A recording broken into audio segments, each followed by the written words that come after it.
But boys, the World Cup kicks off in like under 48 hours. It's kind of weird. Does it? It build up. does? Crap. It's I Sunday. forgot.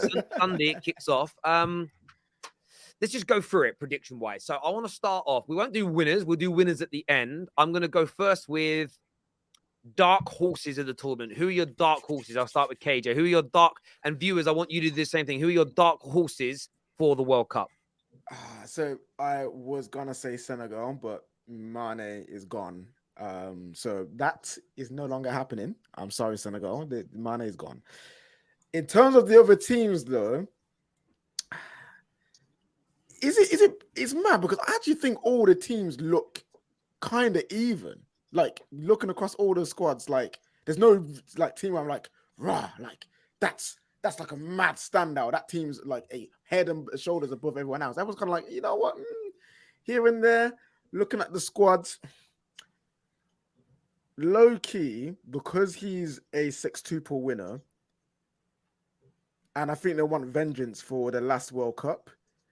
Germany might come out and do something this year. Their squad is not the same kind of squad. They're not this efficient German team that we're used to, but they've got a good set of players. So I think Germany be considered a dark horse, though. Aren't they too big to be a dark horse? If you get what I mean? No, they're not. I would say no. I would say they're not because they like one day they do have a couple injuries. Like Timo Werner. I know everyone's like, oh, Timo Werner, but Timo Werner's like he's not the worst player for Germany. He's actually quite useful. It's just that they haven't been at it like they've before. Like before every tournament, you were like Germany minimum semi-final. I don't think any of us could confidently say right now that Germany would make the semi-final of this World Cup.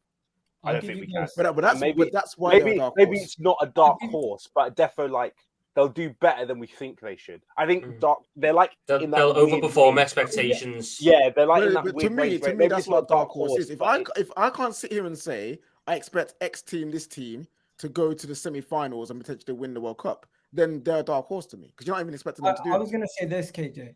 For me, Denmark could easily go to the semifinals if they get a lucky draw. Say Qatar get out of their group, they get an England beat Qatar. It would be England Denmark in the quarterfinals, and then you could see a situation where one of those two teams could go to semifinals. And I wouldn't be surprised if Denmark beat England. I think in order for Denmark to do that, they'd have to top their group and beat France, which is possible because France have not been that good this year. They've not been at it, but because there's like the last World Cup. It's like if you finish like a certain position, you've got to be like you don't want. There's one side of the draw that's way too strong, like Brazil and Argentina are in there, and there's another side where it's like England, Denmark, like Spain, like there's this definite side you want to be on, like 100%. I mean, there's two for me. I can't look past I think Uruguay are dangerous. Uruguay are a dangerous little team, you know. You stole my one. That was my dark horse. You've got Luis Suarez last dance.